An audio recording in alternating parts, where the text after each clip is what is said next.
தக்காளியின் நன்மைகளை பற்றி தான் நம்ம பார்க்க போகிறோம். அதாவது தினமும் அன்றாட வாழ்க்கையில் நம்ம தினமும் ஒரு தக்காளி சாப்பிடுவதனால் ஏற்படக்கூடிய நன்மைகள், தக்காளியில் என்னென்ன சத்து இருக்குது, அதை எப்படிலாம் நம்ம சமைச்சு சாப்பிட்லாம் அப்படிங்கிறத நான் வீடியோவில் சொல்ல போகிறேன். இந்த வீடியோவை ஸ்கிப் பண்ணாமல் பாருங்கள். தக்காளியில் என்னென்ன ஊட்டச்சத்துக்கள் இருக்குதுன்னா, விட்டமின் ஏ இருக்குது, விட்டமின் கே இருக்குது, விட்டமின் பி, விட்டமின் பி3, விட்டமின் பி5, விட்டமின் பி6, விட்டமின் பி7, அப்புறம் விட்டமின் சி. இதில் தாதுக்கள் போலேட், இரும்புச்சத்து, பொட்டாசியம், மெக்னீசியம், குரோமியம், கோலின், துத்தநாகம், பாஸ்பரஸ் இது எல்லாமே தக்காளியில் உள்ள சத்துக்கள். உடல் பருமன் பிரச்சனை இருக்கிறவங்க உடல் எடையை குறைக்கணும்னு நினச்சா தக்காளி ஜூஸ் டெய்லி எடுத்துகிட்டே வரும்போது உடல் எடையானது வேகமாக குறைக்கப்படும். ஏன்னா தக்காளியில் ஃபுல் அண்ட் ஃபுல் நீர்ச்சத்து அதிகமாக இருக்குது. தக்காளி பழத்தில் அமினோ அமிலம், பயோட்டிக் கலவை என 2 கலவைகள் அதில் இருக்குது. அது இருக்கிறதுனால அதை நம்ம சாப்பிட்டுட்டே வரும்போது அந்த 2 கலவை என்ன பண்ணுதுன்னா கொழுப்பை கரைக்குது. அதாவது அமினோ அமிலமும் பயோட்டிக் கலவையும் கொழுப்பை கரைக்குது. அதனால ஆட்டோமேட்டிக்காக உடல் எடையானது குறைக்கப்படுகிறது. அதே மாதிரி பக்கவாதத்தை சரி செய்யுது. லிப்பிட் வளர்ச்சிதை மாற்றம், அதனால் ஏற்படும் வீக்கம் ஆகியவற்றை கட்டுப்படுத்த உதவுது. அதுக்கப்புறம் இதில் 2 ஹார்மோன் குறையிறதுனால தான் நீரிழிவு நோய் ஏற்படுது அப்படின்னு சொல்கிறாங்க. அது என்னென்ன ஹார்மோனா, அதாவது தக்காளி பழத்தில் உள்ள அடிப்போனெக்டின், அடிப்போ ஆர் ஹார்மோன்கள். இந்த 2 ஹார்மோன்களுடைய உற்பத்தியை தக்காளி பழம் டெய்லி சாப்பிடும்போது உற்பத்தியை அதிகரிக்குது.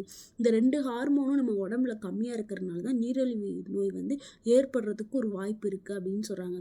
தக்காளி பழத்தை நம்ம டெய்லி சாப்பிடும்போது இந்த 2 ஹார்மோனுடைய உற்பத்தி அதிகரிக்குது அப்படின்னு சொல்கிறாங்க. அதுக்கப்புறம் தக்காளி பழத்தில் லைகோபின் அண்டு பீட்டா கரோட்டின்ட்டு 2 கலவை இருக்குது.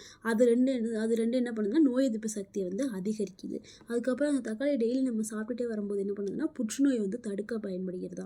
அதாவது நுரையீரலில் ஏற்படக்கூடிய புற்றுநோய், வயிற்று பகுதியில் ஏற்படக்கூடிய புற்றுநோய் அண்ட் மார்பகங்களில் ஏற்படக்கூடிய புற்றுநோய் இதெல்லாம் தடுக்குது அப்படின்னு சொல்கிறாங்க. அதுக்கப்புறம் இந்த லைகோபின் என்ன பண்ணுதுன்னா தீங்கு விளைவிக்கக்கூடிய ஃப்ரீ ரேடிக்கல்லாம் இருக்குல்ல, அதெல்லாம் குறைக்கிறதுக்கு இந்த லைகோபின் பயன்படுது அப்படின்னு சொல்கிறாங்க.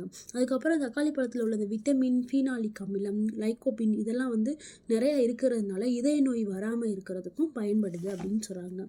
அதுக்கப்புறம் மனசோர்வு, பதட்டம், மனநிலை மாற்றங்களையும் சரி செய்ய தக்காளி பழம் உதவும். அதுக்கப்புறம் எப்பவுமே உடலை நீரோற்றமாக வைத்து கொள்ள தக்காளி பழம் ரொம்ப பெரும் உதவியாக செயல்படுது அப்படின்னு சொல்கிறாங்க.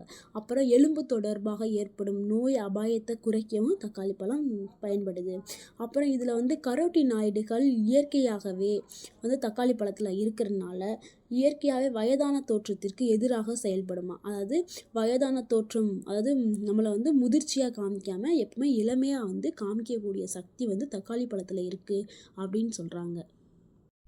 அப்புறம் தக்காளி பழத்தை நம்ம எப்படி உணவில் சேர்த்துக்கலாம் அப்படிங்கிறத இப்போ பார்க்க போகிறோம்.